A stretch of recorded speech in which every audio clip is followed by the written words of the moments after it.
What do you think of the Curious Elixir number 6? Right, that's what Well, you let have me there. tell you, it is curious. It is. So I don't drink a lot of booze these days. And so I'm into just kind of checking out and trying different drinks. And that is, I don't mind it. It's tasty. I might get another one sometime. Yeah, so Bravos has been awesome. So they sent us, I don't even know what, like 24, 30 cans of different stuff. Okay. And now their sister company, they reached out to us and said, hey, since you promoted it on multiple episodes, we want to send you more stuff from a sister company of ours. We're hoping to start trying those next week. I hadn't had this one yet. It's the one that like Forbes, everyone's reviewing as this flavor. I know Emmett liked it. I would agree. It's very solid. Okay. But I would say locally, have you had the NAs from, I'm probably going to say it wrong now, Bauhaus? And I haven't, but I am familiar. those are fire. Okay. Those are like, I went there for an event last week and left with 2 6-packs of Really? NA stuff. They were just, Okay. yeah. So I was going to another networking event where you had to bring your own. Oh, I was that's like, perfect. perfect. I was like, these are really good. Yep. I'll take those. That's awesome. And I had a couple of buddies huge into beer, and they're like, these are really good, actually. One was a guava sour, and then the other one was like a Mick Light or Golden Light or whatever. So they're pretty good. But if you guys, as you know, you've tuned into Do Even Fail, where we just love getting into the, mishaps of life and being genuine about what we're learning from them. Today we have Brian on. Known Brian for a little while. I've actually done some work with him. Owner of Simply Ride, in the PE space now, EOS implementer, dad. You definitely love outdoors. He's a boater like me, so I'm a really big fan of him. We won't talk about what brand boats we rep because it might get a little confrontational. But really good person to have on. A lot of entertaining content, I'm sure, today. But feel free to give him a brief background of who you are and kind of fill him in. So before we jump into it. Yeah, for sure. Thanks for having me tonight. So born and raised in Minnesota, entrepreneur for life. Early stage, I sold Boy Scout wreaths door to door. I sold wrapping paper out of those little catalogs and stuff. And then started a lawn care business. Needed to earn some cash and really grew into that. Ended up selling it before I went to college. Yeah, you can sell a lawn care business. They do have some value. But after I got into college, I was like, oh, shoot, I still need to make some money. So I started another lawn care business. Sort of stupid, but it worked. Went to school, University of St. Thomas, studied entrepreneurship and business management. And about 2 years into that, my dad had retired, and he's like, well, let's start a business together. Long story short, we ended up starting a resale business for cars. And about a year into that, I thought, well, this thing's going okay, but I want to do bikes. And that's where motorcycles came from. So I bought and sold my first motorcycle 2005-ish. And it was a 2001 Honda CBR 954RR. Sweet, sweet bike. And I flipped it within 10 days, and I was hooked. So 18 years later, I still own the dealership that I started in my garage. We got about 30 employees. I've got a general manager and a leadership team that runs the day-to-day, and that kind of frees me up to do other things. I'm involved from a big picture strategy standpoint, finance, and kind of vision for the company. That freed me up to about 4 years ago, join Traction Capital as a partner there. We're early stage venture capital, private equity, investing in primarily Minnesota and Midwest businesses. And that's really enjoyable because I get to work directly with founders and teams and help them run their businesses even better. Third on the list, I've got a reinsurance company as well, and that makes some profit, assuming we do things right, on some of the warranties that we sell at the dealership. So that's all business stuff. As you alluded, I've been married for 15 years. It'll be 16 in July. I got 2 kids. I got a 12-year-old son. I got an almost 14-year-old daughter. She'll be 14 in like 3 days. And we like spending time outside, like you said. We boat, we ski, snowboard, like to travel a ton. We're traveling all the time. And I don't know. That's a bit about me, I suppose. July what? July 11th. Okay, I'm July 31st. Are you really? 9 years. So, Okay. Yeah. Hey, yeah, I was congrats. like, hey, it's a good month. So Boy Scout wreaths. I think you're one of the first people I've ran into in a long time that did that. Okay. I did that as well. Did you really? Yeah, I did. Yeah, Okay. I filled the good old minivan, front to back, full of the wreaths afterwards, and then was drove around the neighborhood to drop them off. Worst part is like when you get up to the doorstep and some old, curmudgeon man would start yelling at you to leave. And you're like, just need to sell wreath, my guy. Like, it's okay. Yep. But what was your biggest lesson you took from that? You can think back on from when you were selling wreaths in Boy Scouts. Selling wreaths specifically was just door knocking, and I just had to get out and hustle. And I don't mind hustling; I like it. I was in scouting for a long time, had friends in it, and actually became an Eagle Scout. Okay. And so through that, I learned progression. So you always had these different badges you had to earn and different checks along the way that you had to accomplish. But I learned leadership because in order to progress, you had to bring the troop along with you. And I really enjoyed that. I didn't really quite know it at the time, but as I look back on it, there's a lot that I've learned from that. Yeah. I was an Eagle Scout as well. So what was Are your you serious? project? Yeah. Cheers, man. Look at that. Couple Eagle Scouts. Yeah. That's pretty rare. What was what did you do for your Eagle Scout project in the end? So I was a procrastinator, and I waited right until the very end. Yep, absolutely. Yep. Only way. We painted the inside of the church that we attended or that we met at. We ended up with like 120 or 140 Boy Scout hours or man hours, whatever you want to call it. And I had to drive over to the Scoutmaster's house that night, or not that night, but the night before my 18th birthday to get the sign off. So like literally within hours, I made it before my 18th birthday. Yeah, I had the same issue, except for mine was I was in Boy Scouts. And then I dropped out. I was like, I'm too cool for this. And then I was like, I kind of miss like the whitewater rafting and outdoor stuff. All the cool stuff. So at 16, I joined again. I was like, all right, we have 2 years. I was like, let's go. That's awesome. And I ended up completing it. But same thing. I think it was the month of my birthday. I was like, all right, well, I made it. Can you sign? So, Nice. I like it. So in your time from getting your Eagle Scout till now, started a lot of businesses, which means you've definitely failed a lot. Let's be honest. Whether it was your own fault or not, where do you want to start in that progression of the first failure you want to get into that you've experienced? The first failure, gosh, I don't know. Actually, one that comes to my mind is actually not really within business, but it was around business. I had to sell, I didn't have to, but I was working on selling a piece of equipment to a friend of mine. So business related, but friendship related. And I was so focused on getting the best price out of it. And later on, I had talked with him, and he was just kind of frustrated by the whole situation because he's like, our friendship was more important to me, and well, to him, I should say. And so I failed at the friendship really because I was focused on the price of the sale, and that still sticks with me today. That was 20 plus years ago, and so that's really I didn't even think about that one before, but that's one that just kind of popped into my mind as I think about past failures. Is failing at the relationship and too focused on the sale. So how do you walk that balance? Because I think too often today, someone people are like, hey, we're friends, cut me a deal, right? Like that's more common. Sure. And a lot of people I used to have that same mindset. I was like, hey, we're best friends. Like, can you just do it for free? And it's like, well, it should be the other way around. You should be supporting their journey of starting a business or their side hustle, whatever it is. Mm-hmm. And you should actually, want to pay full price for it. So how would you recommend walking that? I mean, you own a dealership. There's no way you're not getting people at least a handful of times a year trying to get a discounted bike. I just got an email a few days ago. Yeah. So how do you walk that? I think it all depends. So in this situation, it was a fair price already, and I was just trying to drive for that extra whatever, couple bucks.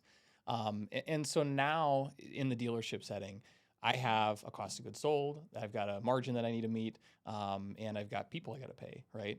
And so at the end of the day, in that specific example, if I've got a friend coming to me looking for a motorcycle, I try to focus less on the price of it, but go above and beyond with all the other things we can do.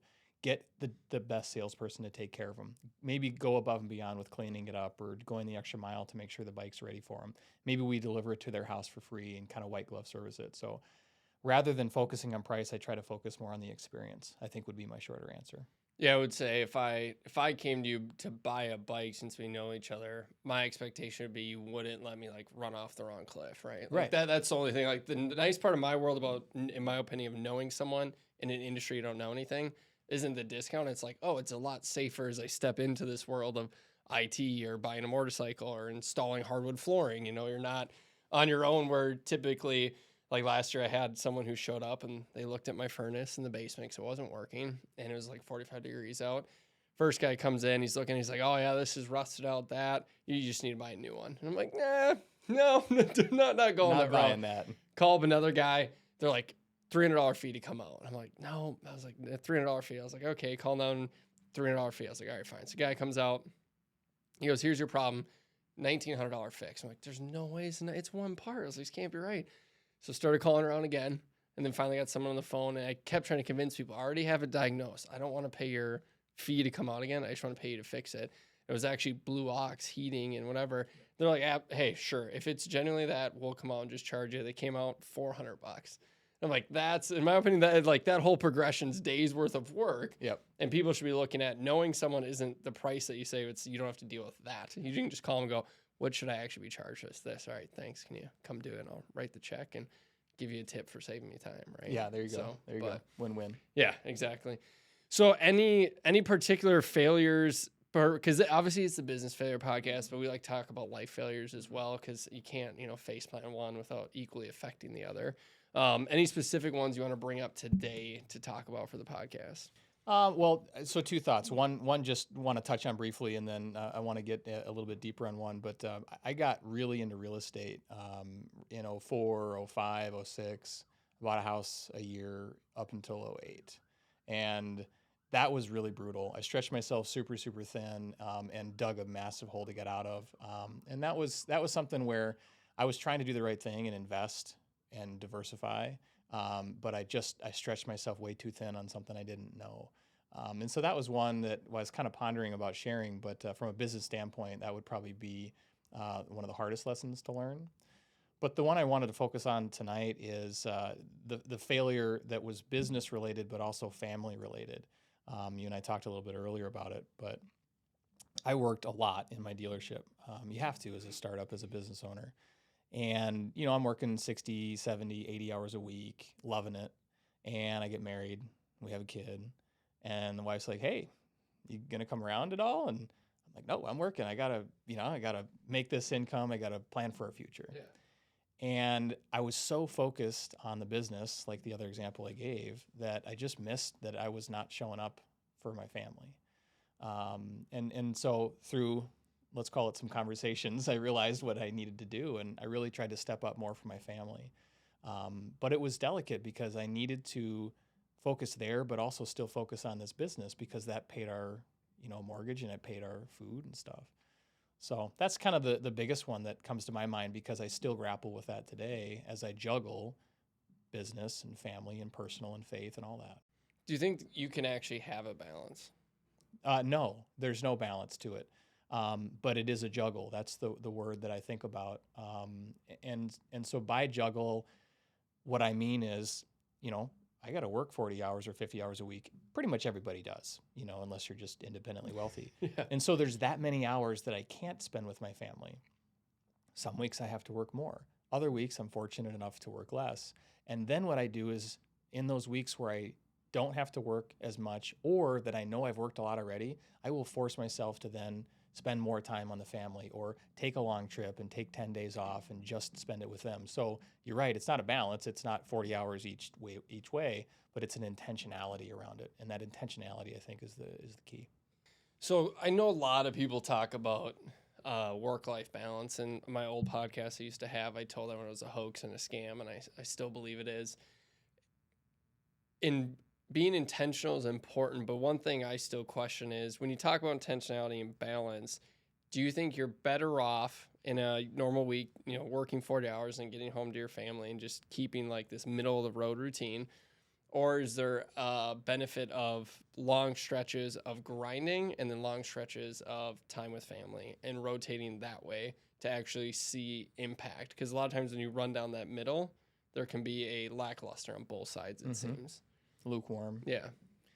My personality would lean towards the middle of the road because I like structure and I like routine. That's not my wife's personality. And so I learned very quickly that, we had to kind of find where to meet each other. And I'm really thrilled that I did, because we now have this lifestyle where I can work intensely. They're actually out of town right now. And so they're doing their travel thing and I'm working intensely. And then that frees me up so that when they're back in town, I can spend more time with them. And so we've gone the route, maybe the latter that you mentioned, where rather than the steady Eddie 40 hours, it's 50, 60, 70 grinding sometimes, and then 2 weeks off to go to Europe. And I don't check a phone hardly at all. And so that's been more of an adventure, and it's been more fun, I think. But I still need some of that middle of the line sometimes. Yeah, you don't want to get burnt out, right? If you're always ripping and roaring. So the one thing I noticed too is a lot of people who talk about balance, they are usually further along in their life and their career.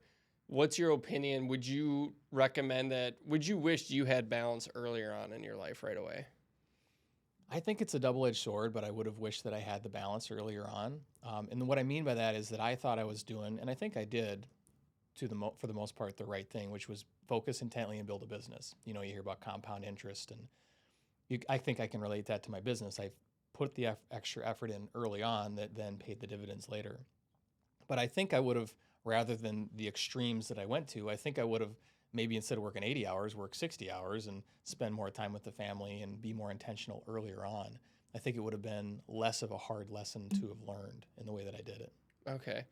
So one thing I noticed when you kind of talk about whether it was wreaths to selling your first sale to your friend, to the housing crisis, to your earlier part of starting your own business with your dad, a lot of hustle and sprint towards what I would call it is money, right? Like you're like, this is my end goal. Would you say it was a major fueler and you had to readjust what was fueling you? Is that giving you the energy to go? Is that how you got rebalanced? Or would you say your fuel is still, compound growth and a financial standpoint? That's a good question. I set pretty specific financial goals before I got married, and I achieved a couple of them. The third one was $100 million in net worth by the time I died. And I don't know if I'll get there, but that's okay because I realized along the way that, the family was so much more important, and so I recalibrated on that. And I kind of lost my train of thought on it, but I definitely recalibrated and was less financially oriented, way more family oriented, but trying to balance the two. Still very interested in earning income, still very career driven, but trying to do it smarter and work smarter on that so that I can have a good family life and be there for my family, because that's important. Where are you not working smart right now? Where am I not working smart right now? In my motorcycle dealership, I started off doing everything, soup to nuts, A to Z, all of it. And I just worked hard and I just ground it out. And then I knew I needed to hire somebody, so I did. And then I hired more people. But I realized that I needed to figure out how to delegate. I needed to figure out how to build process so that they could do the work that I was maybe not the best at. And I didn't quite work myself out of a job, but I got to the point where I worked myself into a place where I didn't have to be there all the time. And that was great. And then 4 years ago, I started at Traction Capital. And I'm now back to that square zero where we're building a new system, we're building new processes, and I'm working a lot on a lot of things, probably that I don't need to be working on. And so it's been interesting to find myself going, man, I'm so busy. And it's because I'm not doing what I did originally, which was figure out how to delegate and elevate. And so that's where I'm failing right now, is I'm trying to do all of it. And I'm trying to figure out what things can I give to these people that are working with me that are fully capable to do it. And it's just hard to let go. So I'm kind of retraining myself. So what's the next thing you're going to let go? I don't know. I have a list. Okay. I have a list that I've been actually carrying with me for about 6 months, which is way too long. But I just started jotting down. There's a process you can follow. Just jotting down, what am I working on? Am I good at this? Do I suck at it? Do I like it? And the stuff you're supposed to delegate first is the stuff you suck at and you don't like doing. And so actually through that process, interestingly, I don't know that I specifically went to the list and found something and crossed it off. I just knew in the back of my mind I needed to. And so one piece at Traction Capital, I'm sort of a jack of all trades and I can kind of do pretty well at everything, but I'm not great at marketing. And so I went to our marketing team. I said, hey, I'm jam-packed. I need you all to step up. And not that they weren't, but I needed to withdraw from that And they did, and I'm minimally involved there. We just had an amazing event yesterday for our investors, and they did 99% of it. And so back to my point is I don't feel like I had to go off and cross off the list. It was just in the back of my mind. That was the last thing I handed off. I don't know what the next is, but I'll figure that out and I'll let you know. Okay. So would you say, I mean, because you're reliving some of the exact same experiences as before with scaling a business, would you say that's just part of the process, or did hustle cause this gap of like, oh crap, I need to be delegating, and versus, hey, if I wasn't hustling so hard, I would have noticed it and built the process sooner ahead of time? In regards to traction? Yeah, yeah. I think I've known all the way through that I needed to delegate it, but I've felt like, and we as leadership have felt like we have to do this stuff. It's that letting go piece that's hard. And not sure if it's because we just weren't to that point yet where we knew we could let go, or maybe we didn't have the staff or the team yet that we felt we could let go to. And there's probably a little from column A and from column B. But it definitely takes us as leaders really looking inwards and going, hey, am I really working on the right stuff? And is this me? Am I the issue and I'm the one that should be letting go? I think it's usually more that than you don't have the right people. And if you don't have the right people, then you got to solve that too. But we do have the right people. And now that we're delegating more to them, they're growing, they're elevating into the role that they need to be in, and it's pushing us up to be able to do what we want to do.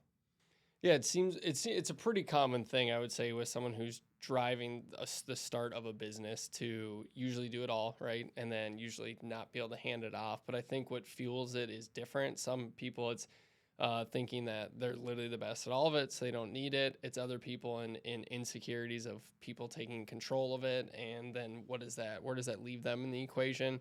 And there's other individuals who just aren't aware of it. What would you say is kind of the main nugget in your life that typically holds you back at first before you let it go? I don't know. I don't have a good answer for you. Okay, that's fair. That's a great answer. That's the first guess. That's like, you know what? I'm just going to own it. I just don't know. Just pull some out of thin air. But no, that's fair. So a lot of people, when they're going down the trail of life and hustling like you are, and I mean, you experienced stretching too thin in the housing crisis era, which I think is awesome. And I would be curious one-on-one time after this to hear your opinion on real estate investment. I think it's a lot of hoopty-ha, and you got to be smart about it. And I think a lot of people are just throwing money into it ridiculously, but that's my opinion, especially the millennial group. We're just running at it. But through that, normally people of our mentality get caught up in a fallacy of do this, you're going to be more efficient, or you're going to, be able to handle a bigger workload or whatever it is. What is the biggest fallacy in your life that you're like, man, I believe that, I preached it, and it was wrong in my life? I think it was the old work hard thing. I worked so much early on, and mostly because I loved it. I also was single at the time, and just working hard just made sense.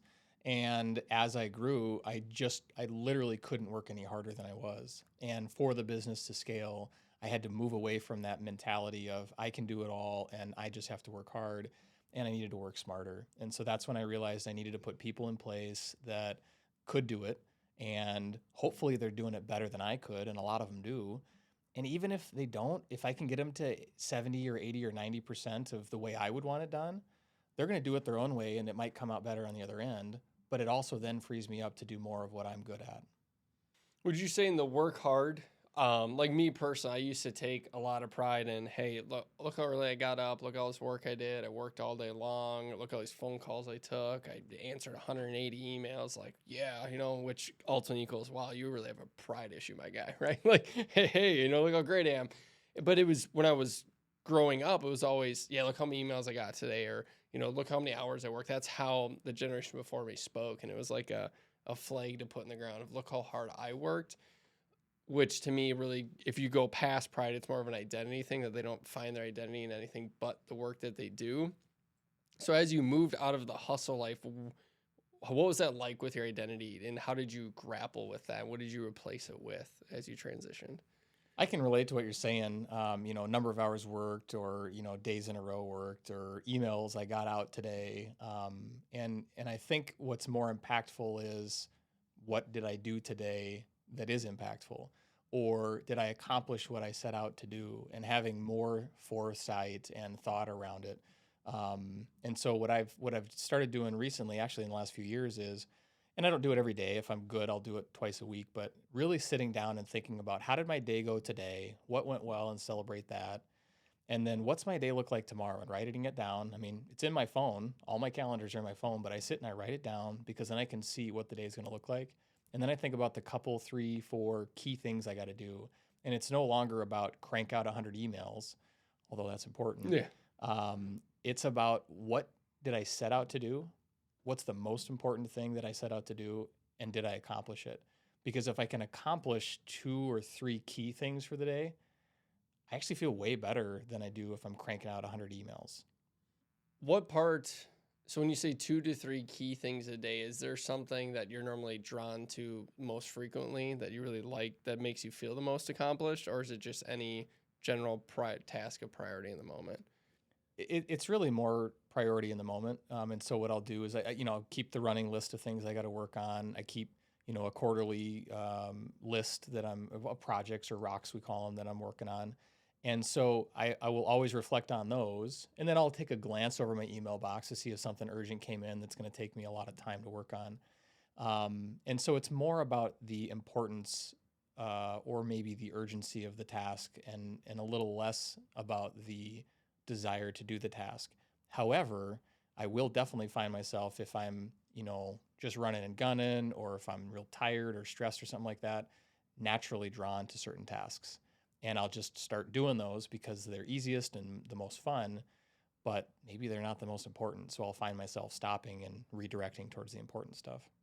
Yeah, when I think about tasks and what's important, really where my mind went when you were answering it was Simply Ride, Traction. I guess 2 different worlds, right? I mean, really polar opposite. What drew you to the Traction, working with Traction Capital and becoming a partner there? And what would be the thing you like the most and the thing you like the least? Because those are just 2 totally different environments you are existing in. They're totally different. Can I answer that in a long way? Yes. So Simply is my baby. Simply Ride, I started my garage, and I love the culture. I love the atmosphere. I love the people. I love the industry. But I also knew I wanted to do something different, and I just didn't know what that would be. So about 8 years ago, I had a general manager run the store. I kind of stepped back, and I just didn't know quite what was next. I got back into the dealership after a few years, and then after a couple years of being there, Shane approached me and he said, "Hey, here's something I'm working on. I think you could help me with it. Why don't you just come and check it out? A couple hours here and there." And I was really, really drawn to it because he was a mentor of mine 15 years ago. He believed in running a process called EOS in his company that I also ran in my company, and he had begun investing in small businesses. And I was like, man, all 3 of these things together, I believe in all 3 of these. And if I get to come in and help out, I get to see these founders and help them out. I've done mentoring over the years with early stage founders, and I really like that. But man, if I could marry, just like Shane was saying, marry early stage founders and mentorship with an EOS process that I really believe in, and capital, that's awesome. So that's how I got into it and why I got into it. And what I love about it is that I get to interact with so many different founders in so many different businesses and see so many different things. I'm constantly learning. I've been doing EOS for 15 years, and I just learned a few weeks ago a new spin on it that I'm now implementing in my own business and in some of these other companies. So long answer, shorter version is I really like working with the founders. Really, really like that. I can share stuff that's just normal business to me that I've learned through my mistakes and my failures, and they can, leapfrog ahead and not have to have learned it themselves through those difficult situations. The thing I don't like is scheduling meetings, and so I probably need to delegate that. It's just constant because it's a lot of networking. It's a lot of, hey, my schedule doesn't match up with yours. And, of course I have a calendar link and all that stuff, but it's just a hassle. And that seems like such a chintzy thing to say, but it's just a pain. There's just so much juggling of time. What's the failure piece that you would say resonates with these startups the most frequently? They're like, oh, that's really good to know, so I don't make that mistake.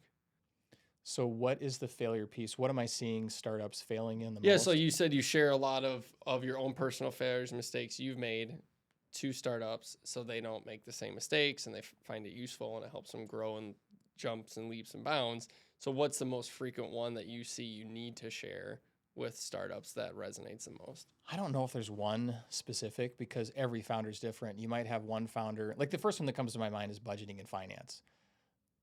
That's like the last thing on their mind. And rightfully so, because before budgeting and finance needs to be sales and before sales needs to be marketing. So it's like, it's last on the list. HR is probably actually last. But I think it depends on the founder because you might have someone really strong in finance, but then they need help on the sales and marketing side. And you might have someone that's really strong on the sales and marketing side, but they need help on the operations or the delivery side. And so it's really case by case, Devin. I don't know that I can specifically say one across the board. Um, One general theme is a lot of founders, a lot of business owners want to do everything for everybody. And to a certain point, that makes a lot of sense. If someone's going to write me a check for it, I'll cash it. But after you cash a few checks, they have to figure out what's their core business, what are they best in the world at, and then start firing customers. Meaning, start focusing on what you're best in the world at and less on what you're not best at, because then you can truly serve that market and that niche. So I think that's maybe the general answer to your question. Yeah, it's definitely hard to, take the food out of their hand. Like, no, I know you're hungry. You don't get to eat that. We're just going to put that over there. And it's something that I learned really quickly when I was working with some people. Just, hey, it's easier not to eat the food, because if you do, then you're going to develop a appetite for it, and then you're going to keep doing it. And 3 years later, everything's customized, everything's unique. And then you have someone come and goes, we need to chisel this down and create standards. And then it's a lot more painful. Just kind of like if you need to lose weight after you wait too long, a lot harder process than just maintaining. So throughout it all, I mean, you've seen a lot being in the startup space. You've ran a lot of your own startups. You have experienced life outside of it. You have a wife, you have kids, you travel a lot. What is the one life or business, challenge you would leave with the audience throughout the next week to chew on and think if they should implement themselves? So what's the big challenge that I would challenge them to work on? It's actually the question that you asked me earlier. And so I don't know if you planned that or not, but it's what should I do less of, or what should I delegate? And so actually one of the things I just learned recently is that we should, as leaders, as business owners, as managers, as people, we should be delegating something on a quarterly basis or moving it off of our plate. I read a book, really, really liked it. 10X is easier than 2X. And then similar principles also, as I reread just recently, Good to Great. But the specific example is if you can focus on the 20% that you're best in the world at, and you can move off of your plate the 80%, and you can get really good at that, after a while, you can then level up again, and you can focus on the next 20%. So like think about you're focusing on the 20% of the 20%. So it's really only 4% of what you started with. And that's the stuff that you're the best in the world at and you really love. And there's plenty of other people out there that might be able to do the stuff that you don't love. And so to draw the point back to your question is figure out what it is that's on your plate that you really don't need to be doing or don't want to be doing or doesn't give you energy, and figure out how to replace it with technology or automation or someone else that's on your team that wants to do that instead. So what's your 20% that you're really good at, in your opinion? It depends on the business I'm in. So it's the big picture strategy. I can see, from the 10,000 foot view, I've been in the business for a long time and I have a pretty good idea where it's going. And so that's the 20%. It's also working with the people and the strategization. It's working with the people to figure out where they're best at within the company. At Traction, what I think I'm best at is sort of two things. I am the jack of all trades because I've done a lot of it, but I am the master of none. I'm not a finance guru. I can build a projection and read a balance sheet, but there's someone who has deeper knowledge than that. So what I'm trying to say is I can talk basic business with anybody and meet them on some level.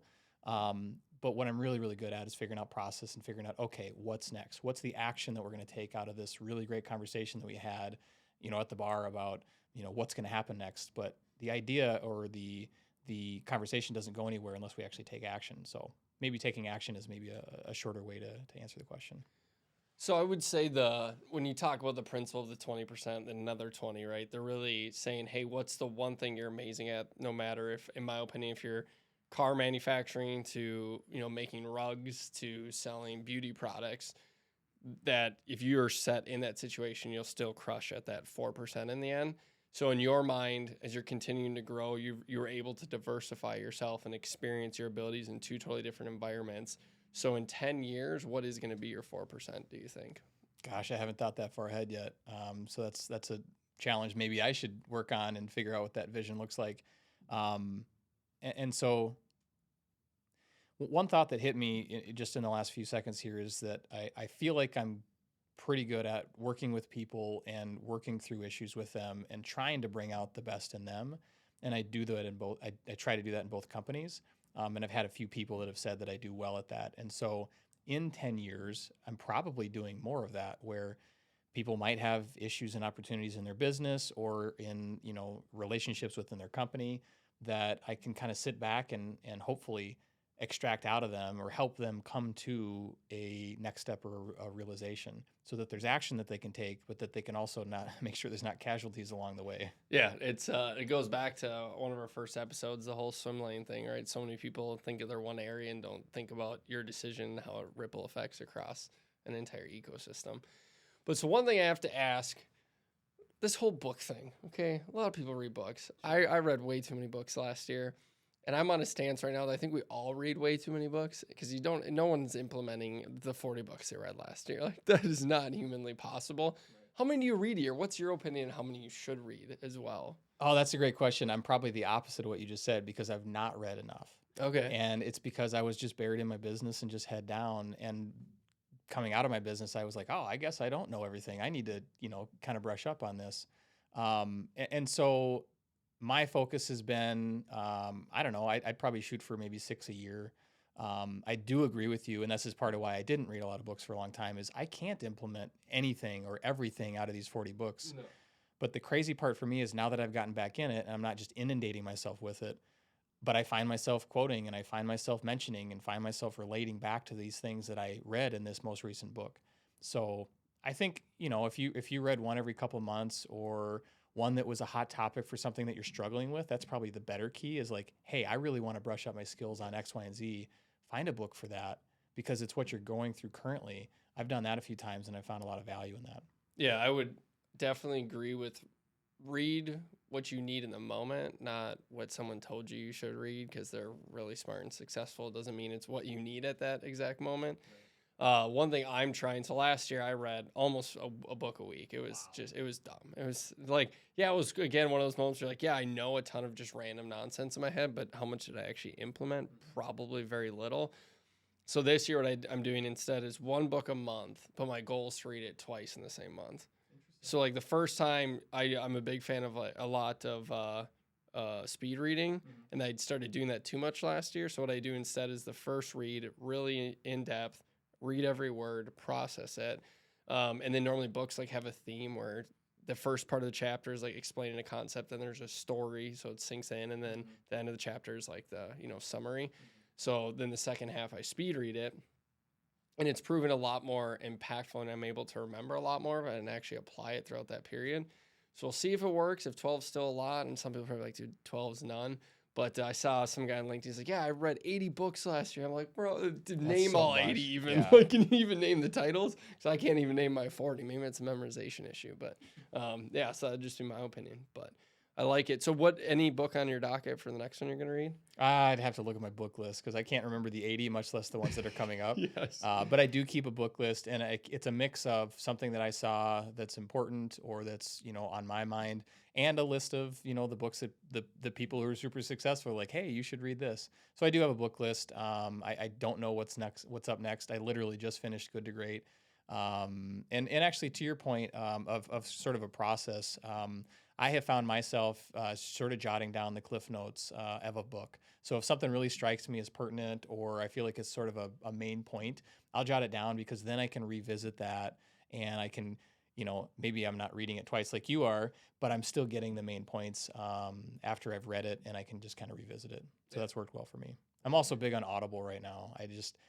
I drive a lot, and so I'll kick it up to 1.5, and I can get through it pretty quick. But then at the same time, if I hear something that's important, I'll jot myself a note on it. Yeah, see, that was Audible was my issue because I started using it. So technically, I read over 40 because I was comfortable enough running at 2 on Audible.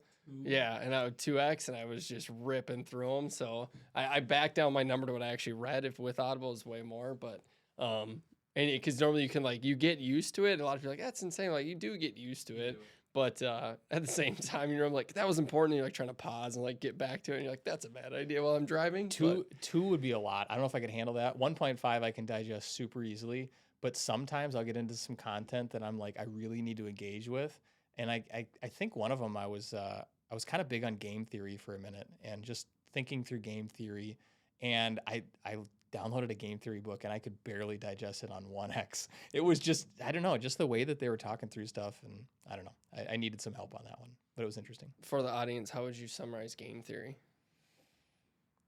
How would I say? Well, even in your opinion, I didn't finish the book yet. Yeah. So, but in my opinion, I think game theory it's about seeing the players that are in the situation you're in. And then just like chess, trying to think a few moves ahead. So if I'm in a negotiation, seeing it from their point of view and what are their needs, maybe top 3. And if I can guess at what their needs are and I can give them their needs, then I might be able to ask for something else that's maybe my most important. So that's one piece of game theory. And just like chess, thinking multiple moves in advance is really, really important. Because as the game plays out, you can then have maybe already seen how it could then play out beyond that. So you're maybe one step ahead. And it's not just negotiations and whatnot, but it's with people or with relationships. Thinking through, okay, I have an employee who has a need. And if I can help them out in this way, what then are they going to give? Or how can I then help them out in the future? And so I don't know, that's maybe not the best example, but it works in a lot of different areas where you can just, instead of just reacting in the moment, think a few steps ahead of what the reaction or impact is going to be of what you're doing. Yeah. No, I think you articulated it very well. I'm a huge fan of game theory. My weakness, and I would challenge some people on it, I think a lot of individuals who grew up and were always in the biz dev realm and from a strategy standpoint do it really well innately, but we articulate it very poorly. And I think understanding game theory and then how to articulate it to your immediate team that's driving towards the end goal with you is a huge thing I'm working on. Because normally in my head, I'm like, okay, they might do these 3 things, which gives me one of these 3 options, which I'd probably do one of these. And all of a sudden I'm like, hey, schmuck, why did you say that? Didn't you know this is going to happen? You didn't tell me. So now I'm sitting here. And so I think game theory's definitely valid. And I just think a lot of people need to learn how to also articulate and not just do it themselves. And so that's what I'm trying to get better at. But that's awesome. Yeah. Yeah. What finally tripped me up to kind of go, gosh, I need to check this out. Have you seen the show Billions? No. Oh my gosh. It's super good. Kind of feels skeezy sometimes depending on how the deals work out. And there's some politics involved, but it's really interesting. And I sat there through one episode and I thought, my goodness, the way that they think through all of the different angles, that's another piece, is what are the different angles that I can attack this issue or this opportunity? And, who has experience here or who has a skill set in this area that I could maybe ask a favor of? And I watched this one episode and I was like, my goodness, this is like a game. And I said, this is like game theory. I don't really know what that is. And the episode was called Game Theory. I didn't even know it. You're like, wow. Yeah. So I should be naming these. No. Exactly. So I went and, of course, jumped on YouTube and found a bunch of quick videos and actually some pretty good negotiation ones. And then found this book on game theory, like I mentioned. It was pretty intense. But yeah, it's in the end, though, I just don't think anything beats being genuine, right? And just having a conversation. And I think that's why a lot of people are rubbed off by it because they're like, oh, you're just playing me like a fiddle, which some people will, and it's rough to watch. But at the same time, I look at it more as the psychology standpoint of training yourself on how to understand people better, but still negotiate clearly and upfront and not kind of sneak around the back door and they walk away like, what just happened? But yeah. I fully agree with that. I think integrity is utmost of importance. And so if, as with any power or superpower per se, if used for good, it's going to yield good. And so, yeah, you can absolutely use game theory to get a much better deal than you should have or take advantage of somebody. And I think that's obviously wrong. I've seen and I've actually experienced game theory, what I think is game theory or just really, really high level thinking, where the person really, really did care about my well-being and theirs as well, but thought so far in advance to try and help position things and know so that when the right time came up, there was an opportunity for me that was good for me and also benefited them. And that's a perfect example of they definitely could have used it for evil and for dark, but they used it for good. Yeah, they could have tried to get their friend to pay more than they needed to, right? I know, exactly. You were already doing it back then. You didn't even know it was happening. Didn't even know it. No, I love it. Well, really appreciate you jumping on the episode. I would say that the challenge clearly is find your 20%, get off your plate, which you don't need to, at least one thing a quarter. And I would throw in there, start reading some books if you aren't, but don't get all crazy about it and just do the mistake I do every year. I order like 30 from thrift books and then I sort through them and just pick them. But yeah, any last words for the audience though? I don't really think so, but like you said, Devin, I do think, and this is just something I'm working on. And so, when you asked me to consider what to challenge the audience with, since I'm working on it, I wouldn't really want to challenge the audience unless I was. But thinking about those things that you're doing, whether it's a daily or a weekly basis, that is just not in your wheelhouse, you don't love, and figuring out how to get it off your plate, because then you're going to be happier. You might even create a job, but you're going to be more efficient and effective as what you're doing. So that's what I'm working on, and hope you can as well. Took quite a fall, didn't we, Master Bruce? And why do we fall, Bruce? So we can learn to pick ourselves up.